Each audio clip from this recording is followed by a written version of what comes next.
Good morning. Welcome to the daily focus, but it's not this morning. It is just afternoon, and but I am getting to it. Yesterday was a full schedule trying to get back in the saddle, getting everything taken care of, getting all the administrations done, and caught up. And things are going magnificent. I hope you're staying warm.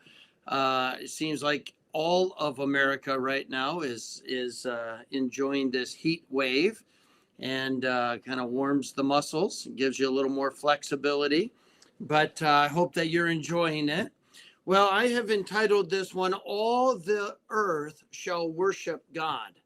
And I love Psalm 66. It just really puts it into perspective how powerful and magnificent, and even maybe to the world, a little intimidating our God is.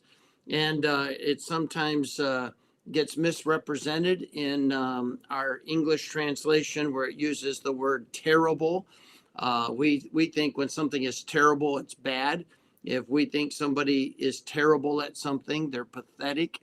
The word terrible here is really just the opposite of that in the Hebrew. It really is talking about its incredible power and magnificence and intimidation.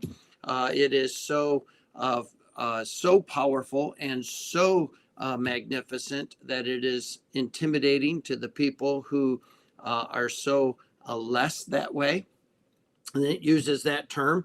So Psalm 66 says, Make a joyful noise unto God, all ye lands. Sing forth the honor of his name. Make his praise glorious. Say unto God, How terrible are thou in thy works. In other words, how powerful, how magnificent you are in your works. Through the greatness of thy power shall thine enemies submit themselves unto thee. All the earth shall worship thee, and shall sing unto thee. They shall sing to thy name, Selah. You know, when you stop and think about the most atheistic, most secular, humanistic, most self-centered people of the universe, people who operate as if God doesn't exist, operate as if God doesn't see, they operate according to their own desires, and have very little, if any, consideration of anyone else, and certainly no consideration of authority, or specifically as God as authority. Not only will they submit themselves to God one day, they will sing praise to his name. They literally will sing to his name. In other words, they will magnify him. They will worship God. Philippians chapter 2 says their knee will bow in his presence. And it's sometimes when we see how brash and arrogant people are and how stubborn people are, we think, you know, some people just never will, but they will. God will present himself in all, and they will not be able to help but bow in worship. That's what it says. And come and see the works of God. He is terrible in his doing toward the children of men. In other words, he is intimidating. He is powerful. He is so magnificent in how he deals with people. He turns the sea into dry land. They went through the flood on foot. There did we rejoice in him. He ruleth by his power forever. His eyes behold the nations. Let not the rebellious exalt themselves, Selah. Oh, bless our God, ye people, and make the voice of his praise to be heard, which holdeth our soul in life, and suffereth not our feet to be moved. For thou, O God, hast proved us. Thou hast tried us as silver is tried.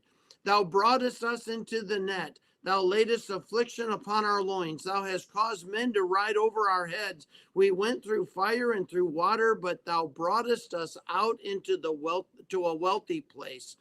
I will go into the house with burnt offerings. I will pay thee my vows. In other words, God, I will prove, I will show what I have is by your good hand, that who I am is by your grace. I will worship you. I will offer unto thee burnt sacrifices of fatlings with the incense of rams. I will offer bullocks with goats, Selah. Come and hear, all ye that fear God, and I will declare what he hath done for my soul. I cried unto him with my mouth, and he was extolled with my tongue. If I regard iniquity in my heart, the Lord will not hear me. But verily, God hath heard me. He hath attended to the voice of my prayer. Blessed be God, which hath not turned away my prayer, nor his mercy from me. In other words, what a joy for us right now on earth to worship God. That means to show his worth, to convince everyone of how worthy he is of every ounce of praise, for every ounce of exaltation, for he is worthy of worship. And therefore, we have this chance to show that God is the center of our world, and we praise him and we magnify him and we sing unto his name, because all of the earth one day will. Why would his children not show what that looks like now?